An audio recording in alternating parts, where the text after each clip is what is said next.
ഒന്നാം ക്രിസ്തു എന്ന അപരനാമത്തിൽ അറിയപ്പെടുന്ന വിശുദ്ധ ഫ്രാൻസിസ് അസീസിയോട് ഒരു സഹോദര സന്യാസി ചോദിച്ചു, എല്ലാവരും നിന്റെ പിന്നാലെ വരാൻ കാരണമെന്ന്. ഫ്രാൻസിസ് തന്റെ എളിമയുടെ ആഴത്തിൽ നിന്നും ഇപ്രകാരം പ്രത്യുത്തരിച്ചു, എന്നേക്കാൾ പാപിയായ മറ്റൊരു മനുഷ്യനെ ദൈവം കണ്ടെത്തിയില്ല. ഒരു ധനാഢ്യ കുടുംബത്തിൽ ജനിച്ച ഫ്രാൻസിസ് ബാല്യ കൗമാരങ്ങളുടെ അച്ചുതണ്ടുകളിൽ അനന്ത സാധ്യതകളുടെ ശബ്ദ കോലാഹലങ്ങളിൽ വേറിട്ടൊരു ശബ്ദമാക്കാൻ ശ്രമിച്ചു. കുതിരപ്പുറത്തു ലോകം ചുറ്റാനും പോർക്കളത്തിൽ വീരപുരുഷനാകാനും രാജ്യത്തിന്റെ ചരിത്രം തന്റെ പേരിൽ കൂടി കൂട്ടിയെഴുതുവാനും കഴിയുമായിരുന്നു. ദൈവത്തിന്റെ അഗാധ സ്നേഹത്തെ അനുഭവിച്ചറിഞ്ഞിട്ട് വഴിമാറി നടന്നു. സോദരി മരണമേ സ്വാഗതം എന്ന് പാടിക്കൊണ്ട് മരണത്തെ സന്തോഷപൂർവ്വം സ്വാഗതം ചെയ്ത വിശുദ്ധ ഫ്രാൻസിസ് അസീസിയുടെ സ്വർഗപ്രവേശനത്തിന്റെ 800-ാം വാർഷികം ആഘോഷിക്കുന്ന ഈ അവസരത്തിൽ നല്ലവനായ ദൈവത്തിന് നമുക്ക് നന്ദി പറയാം. സമാധാനത്തിന്റെ വെള്ളരിപ്രാവായി ഏവരെയും ദൈവത്തിലേക്ക് നയിക്കുന്ന ചൂണ്ടുപലകയായി ഒരിക്കലും കെട്ടുപോകാത്ത പ്രകാശഗോളമായി ഇന്നും വിളങ്ങി പ്രശോഭിക്കുന്ന വിശുദ്ധ ഫ്രാൻസിസെ ഞങ്ങൾക്ക് വേണ്ടി പ്രാർത്ഥിക്കണമേ.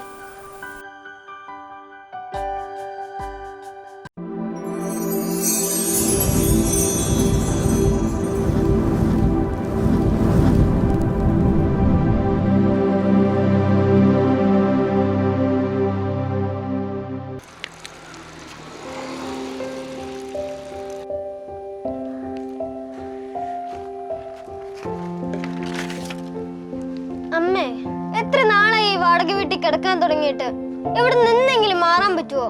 ഒരു പൂന്തോട്ടം ഉണ്ടാക്കാൻ പോലും സ്ഥലമില്ല. നീ പഠിച്ചൊരു ജോലി വാങ്ങിയിട്ട് വേണം നമുക്കൊരു വീട് വെക്കാൻ.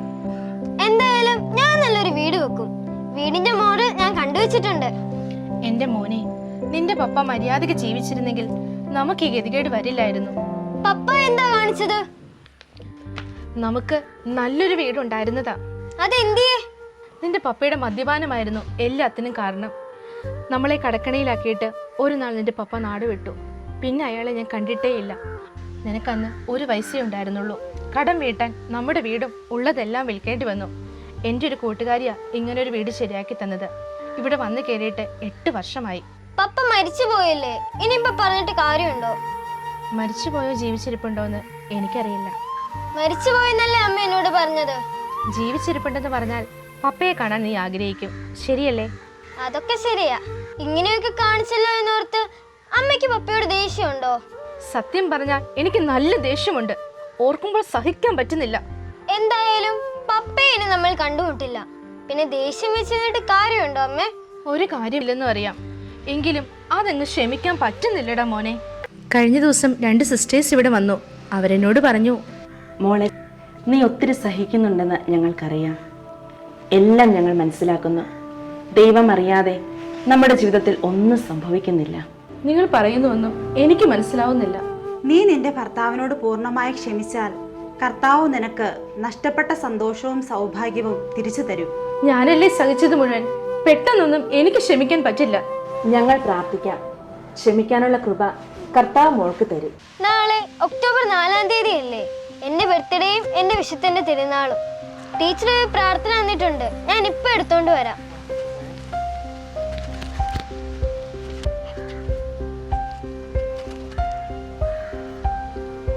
ഈ പ്രാർത്ഥന ഹൃദയം കൊണ്ട് പ്രാർത്ഥിച്ചാൽ എല്ലാവരോടും ക്ഷമിക്കാൻ പറ്റുമെന്നാ സിസ്റ്റർ പറഞ്ഞത്.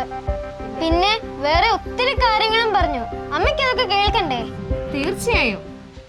വിശുദ്ധ ഫ്രാൻസിസിൽ വിളങ്ങിയിരുന്ന ഏത് പുണ്യത്തെക്കുറിച്ചാണ് നമ്മൾ ഇതുവരെ കണ്ടത്? ക്ഷമ എന്ന പുണ്യത്തെക്കുറിച്ച്. Very good. ഫ്രാൻസിസ് എങ്ങനെയാണ് ക്ഷമ എന്ന പുണ്യം ജീവിച്ചതെന്ന് നിങ്ങൾക്കറിയണ്ടേ? അസീസിയിലെ ഒരു സമ്പന്ന കുടുംബത്തിൽ ജനിച്ച ഫ്രാൻസിസ് തന്റെ യൗവനകാലത്ത് ആഡംബര ജീവിതം നയിച്ചിരുന്നു എന്ന് നമ്മൾ കണ്ടു, അല്ലേ?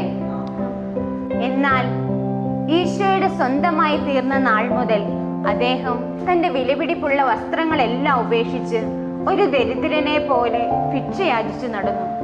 ഇത് കണ്ടപ്പോൾ ഫ്രാൻസിസിന്റെ പിതാവിന് അദ്ദേഹത്തോട് വല്ലാത്ത ദേഷ്യം തോന്നി. അദ്ദേഹം ഫ്രാൻസിസിനെ പരസ്യമായി തല്ലി. ഒരു ഇരുട്ടുമുറിയിൽ അടച്ചു. എന്നാൽ ഫ്രാൻസിസ് പിതാവിനോട് ഒരു ദേഷ്യവും കാണിക്കാതെ പൂർണ്ണമായി ക്ഷമിച്ചു. മറ്റൊരിക്കൽ ഫ്രാൻസിസ് ഭിക്ഷയാചിച്ചൊരു വീട്ടിൽ ചെന്നപ്പോൾ അദ്ദേഹത്തിന് ഭക്ഷണം കൊടുക്കാതെ അവരദ്ദേഹത്തെ ആട്ടിപ്പായിച്ചു.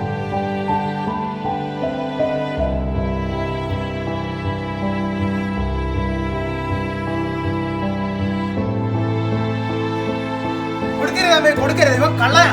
പോടാ, നീ കള്ളനാ. പോ. ഫ്രാൻസിസ് വഴിയിലൂടെ നടന്നു പോകുമ്പോൾ കൂട്ടുകാരൊക്കെ അദ്ദേഹത്തെ കളിയാക്കി. കുട്ടികൾ ഭ്രാന്തൻ ഭ്രാന്തൻ എന്ന് വിളിച്ച് അദ്ദേഹത്തിന്റെ നേരെ കല്ലെറിഞ്ഞു.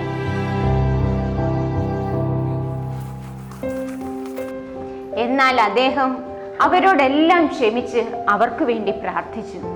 ഹൃദയപൂർവ്വം അവരെ സ്നേഹിച്ചു.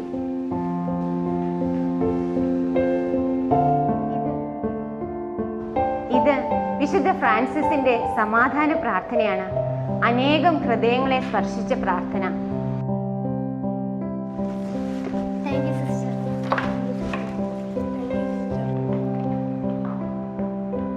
നമുക്ക് എഴുന്നേറ്റ് നിന്ന് ഭക്തിയോടെ പ്രാർത്ഥന ചൊല്ലാം. കർത്താവേ, എന്നെ അങ്ങയുടെ സമാധാനത്തിന്റെ ഒരു ഉപകരണമാക്കണമേ. വിദ്വേഷമുള്ളിടത്ത് സ്നേഹവും, ദ്രോഹമുള്ളിടത്ത് ക്ഷമയും, സന്ദേഹമുള്ളിടത്ത് വിശ്വാസവും, നിരാശയുള്ളിടത്ത് പ്രത്യാശയും, അന്ധകാരമുള്ളിടത്ത് പ്രകാശവും, സന്താപമുള്ളിടത്ത് സന്തോഷവും ഞാൻ വിധിക്കട്ടെ. ഇപ്പോൾ നിങ്ങൾ അധരം കൊണ്ടാണ് പ്രാർത്ഥിച്ചത്. ഇനി ഹൃദയം കൊണ്ട് പ്രാർത്ഥിക്കണം. സിസ്റ്ററെ, അതെങ്ങനെയാ പ്രാർത്ഥിക്കുന്നത്? ഉള്ളിൻ്റെ ഉള്ളിൽ നിന്നും ആത്മാർത്ഥമായി പ്രാർത്ഥിക്കണം. അപ്പോൾ ഈശോയുടെ സ്നേഹം നമ്മളുടെ ഹൃദയങ്ങളിൽ നിറയും. പാവങ്ങളെ ഓർത്ത് നമ്മളുടെ കണ്ണുകൾ നിറഞ്ഞൊഴുകും. നമുക്ക് എഴുന്നേറ്റ് കണ്ണടച്ചു നിൽക്കാം. നിങ്ങൾ മറ്റുള്ളവരുടെ തെറ്റുകൾ ക്ഷമിച്ചെങ്കിൽ മാത്രമേ നിങ്ങളുടെ തെറ്റുകൾ ക്ഷമിക്കപ്പെടുകയുള്ളൂ എന്ന് ഈശോ പറഞ്ഞിട്ടില്ലേ? വിശുദ്ധ ഫ്രാൻസിസും അതുതന്നെയാണ് നമ്മോട് പറയുന്നത്. ക്ഷമിക്കുമ്പോഴാണ് നിങ്ങൾ ക്ഷമിക്കപ്പെടുന്നത്. ചിലരോടൊക്കെ നമുക്ക് ക്ഷമിക്കാനില്ലേ? നമ്മെ കളിയാക്കിയവരോട്, ഉപദ്രവിച്ചവരോട്, വേദനിപ്പിച്ചവരോട്, നമ്മെ കുറ്റം പറഞ്ഞവരോട്, ഇങ്ങനെ പലരോടും. അവരോടെല്ലാം നമുക്ക് ക്ഷമിക്കാം. ഹൃദയപൂർവ്വം പ്രാർത്ഥിക്കുമ്പോൾ ക്ഷമിക്കാനുള്ള കൃപ കർത്താവ് നിങ്ങൾക്ക് തരും.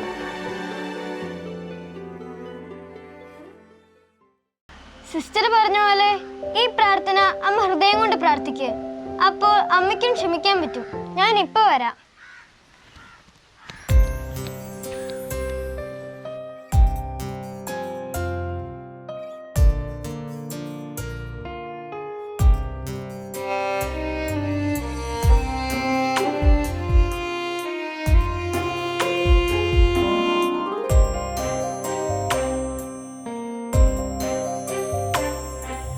ക്ഷമിക്കുകില്ലേ നീ, ക്ഷമിക്കുകില്ലേ? സോദരനോടു നീ ക്ഷമിക്കുകില്ലേ? ക്ഷമിക്കുകില്ലേ നീ, ക്ഷമിക്കുകില്ലേ? സോദരനോടു നീ ക്ഷമിക്കുകില്ലേ? അവരുടെ അപരാധം പൊറുക്കുകില്ലേ? ക്ഷമിക്കുകില്ലേ നീ, ക്ഷമിക്കുകില്ലേ? ക്ഷമിക്കുകില്ലേ നീ, ക്ഷമിക്കുകില്ലേ? സോദരനോടു നീ ക്ഷമിക്കുകില്ലേ?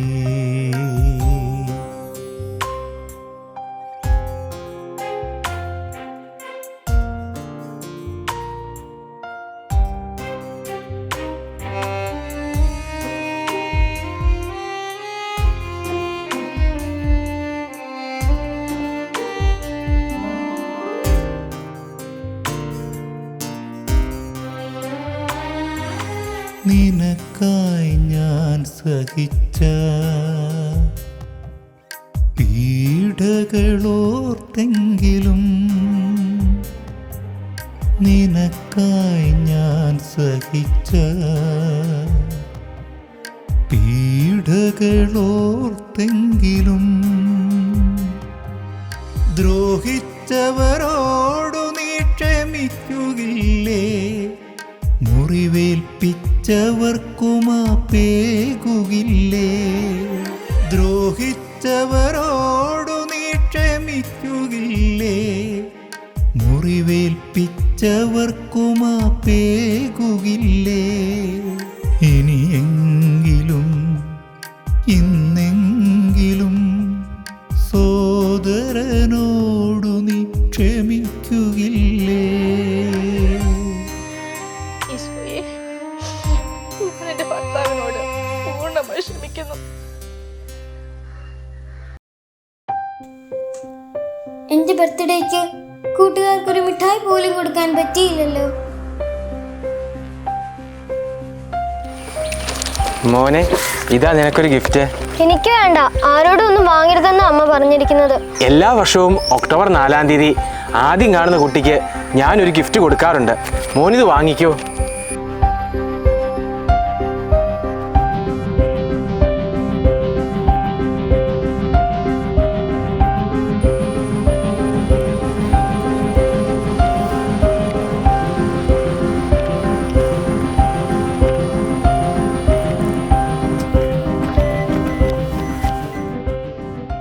എടാ സാബി, ഒത്തിരി നാളായല്ലോ നിന്നെ കണ്ടിട്ട്.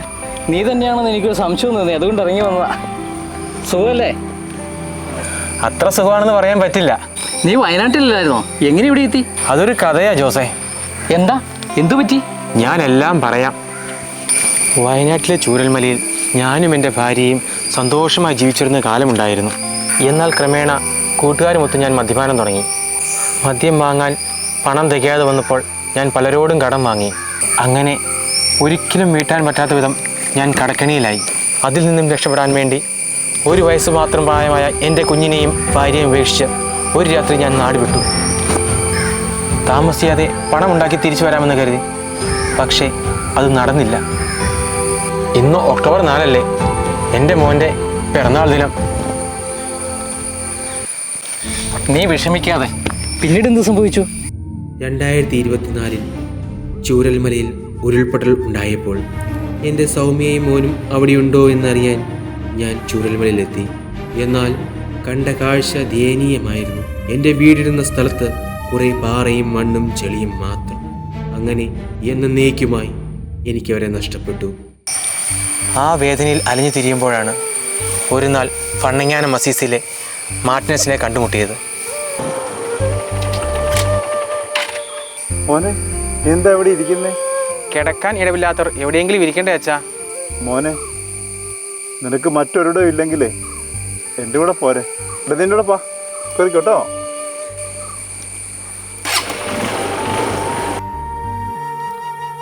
അത് പുതുജീവനിലേക്കുള്ള ഒരു വഴിത്തിരിവായിരുന്നു.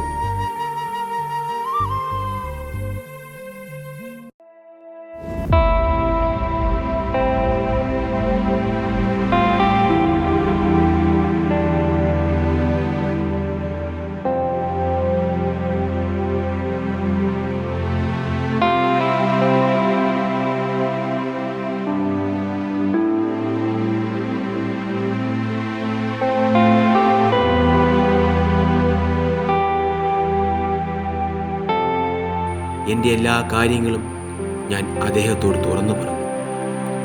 വിശുദ്ധനായ ആ വൈദികൻ എന്നെ പുതിയൊരു മനുഷ്യനാക്കി തീർത്തു. എപ്പോഴും അദ്ദേഹത്തിന് വിശുദ്ധ ഫ്രാൻസിസിനെ കുറിച്ച് മാത്രമേ പറയാനുണ്ടായിരുന്നുള്ളൂ. ഈ ആശ്രമത്തിൻ്റെ പരിസരത്തിലൂടെയൊക്കെ അദ്ദേഹം എന്നെ കൊണ്ടു നടക്കും. എന്നിട്ട് ഫ്രാൻസിസിൻ്റെ ജീവിതത്തിലെ ഓരോ സംഭവങ്ങളും അനുഭവങ്ങളുമൊക്കെ എനിക്ക് പറഞ്ഞു തരും. ഒരിക്കൽ അദ്ദേഹം എന്നോട് പറഞ്ഞു, എടാ, നിനക്കറിയോ, ഫ്രാൻസിസ് മഹാഭാവിയായിരുന്നു. അദ്ദേഹം പറയാറുണ്ട്, ഞാൻ ലോകത്തിൽ വെച്ച് ഏറ്റവും വലിയ ഭാവിയാണെന്ന്.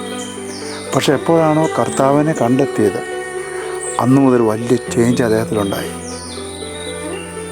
അങ്ങനെ 2ാം ക്രിസ്തു എന്നറിയപ്പെടുന്ന വലിയൊരു വിശുദ്ധനായിട്ട് അദ്ദേഹം മാറി. പശ്ചാത്തലത്തിനൊരു ഭാവിയോട് ദൈവം എപ്പോഴും അനന്തമായ കാരുണ്യം കാണിക്കുന്നുണ്ട്. അത് നിന്നോടും എന്നോടും ഒക്കെയാണ്. പല ദിവസങ്ങളിലും അച്ഛൻ എന്നെ ചാപ്പലിൽ കൊണ്ടുപോയി അവിടെയുള്ള കുരിശുരൂപത്തിൽ നോക്കിയിരിക്കാൻ പറയും. ആദ്യമൊക്കെ എനിക്ക് വിഷമമായിരുന്നു. പിന്നെ അവിടെ ഇരിക്കാൻ ഇഷ്ടം തോന്നി. ആ സമയത്ത് പലപ്പോഴും എൻ്റെ കണ്ണുകൾ നിറഞ്ഞൊഴുകുമായിരുന്നു. ദിവസങ്ങൾ പെട്ടെന്ന് കടന്നുപോയി. അച്ഛൻ എനിക്ക് നല്ലൊരു ജോലി ശരിയാക്കി തന്നു. ഞാൻ മനോഹരമായൊരു വീടും പണിതു. തന്നെ താമസിക്കാൻ തോന്നാത്തതുകൊണ്ട് ഇവിടെ തന്നെയാണ് ഇപ്പോഴും എൻ്റെ ജീവിതം. നീ ഇവിടെ വന്നിട്ട് എത്ര വർഷമായി? 2 വർഷം കഴിഞ്ഞു. ഇന്നലെ അച്ഛൻ എന്നോട് പറഞ്ഞു, വിശുദ്ധ ഫ്രാൻസിസ് അസീസിയുടെ സ്വർഗപ്രവേശനത്തിൻ്റെ 800-ാം വർഷമാണ്. നാളെ ഒക്ടോബർ 4 ആ സ്വർഗീയ മധ്യസ്ഥൻ്റെ ദിവസമാണ്. ഏറ്റവും അനുഗ്രഹിക്കപ്പെട്ട ദിവസമാണ്.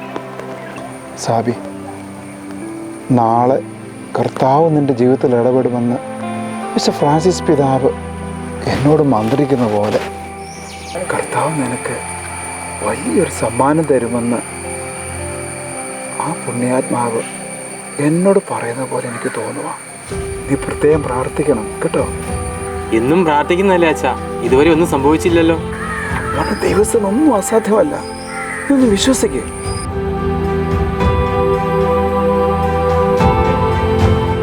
സാബി, ഇനി വന്നേ. ഇപ്പൊ വരാ അച്ഛാ. എങ്കിൽ ഞാൻ പോട്ടെ. പിന്നെ എപ്പോഴേലും കാണാം. അമ്മേ അമ്മേ, എനിക്കൊരു ഗിഫ്റ്റ് കിട്ടി. ആരോടും ഒരു സാധനവും മേടിക്കരുതെന്ന് നിന്നോട് ഞാൻ പറഞ്ഞിട്ടുള്ളതല്ലേ? ഞാൻ വേണ്ടെന്ന് പറഞ്ഞതാ. പക്ഷേ ആ ചേട്ടന്റെ മുഖത്ത് നോക്കിയപ്പോ എന്നെ ഒത്തിരി സ്നേഹിക്കുന്ന പോലെ തോന്നി. അതുകൊണ്ട് വാങ്ങിയതാ. വാ അമ്മേ, നമുക്കിത് അഴിച്ചു നോക്കാം.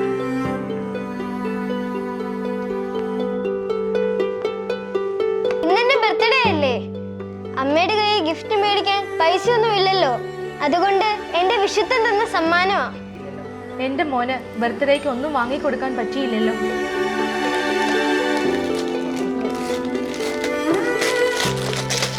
Hi, smart watch.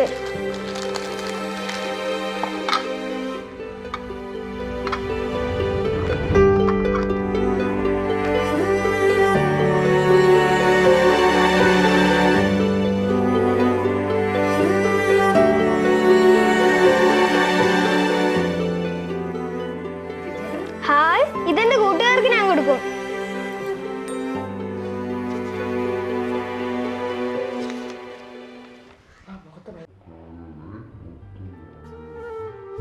മോനെ, ഈ ചേച്ചിക്ക് വേണ്ടി ഇടയ്ക്കൊക്കെ പ്രാർത്ഥിക്കണേ. നല്ല സ്വഭാവമുള്ള ചേച്ചിയായിരുന്നു. മാലാഖയെ പോലുള്ള ഒരു ചേച്ചി. ഇപ്പോൾ ജീവിച്ചിരിപ്പുണ്ടോ എന്നറിയില്ല. എങ്കിലും മോൻ പ്രാർത്ഥിക്കണം കേട്ടോ. എൻ്റെ സാബിയുടെ കയ്യിലല്ലാതെ മറ്റാരുടെ കയ്യിലും ഇങ്ങനൊരു ഫോട്ടോ ഇല്ല. മോനെ, ആ ചേട്ടൻ എവിടെയാ? ആ പള്ളിയിലോട്ട് കയറി പോകുന്ന കണ്ടു. വേഗം വാ, നമുക്ക് അങ്ങോട്ട് പോകാം.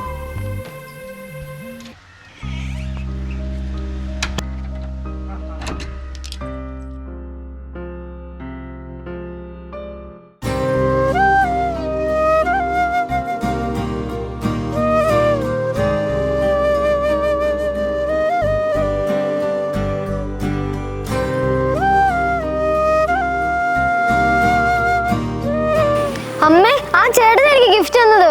മോനെ, അത് നിന്റെ പപ്പയാടാ.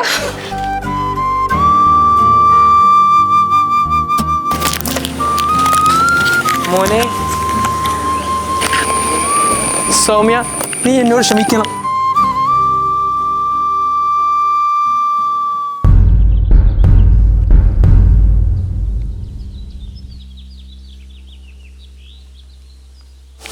അച്ഛാ, ഇതാ എൻ്റെ സൗമ്യയും മോനും.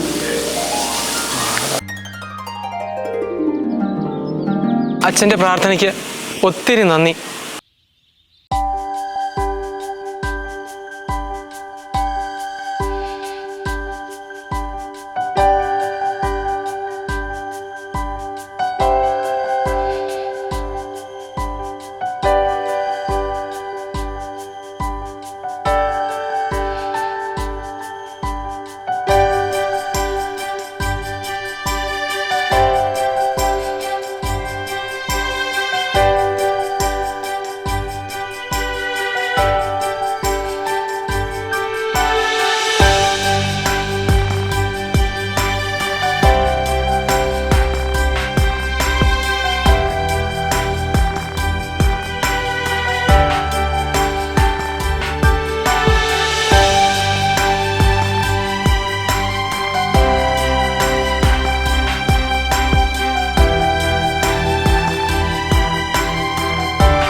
നീ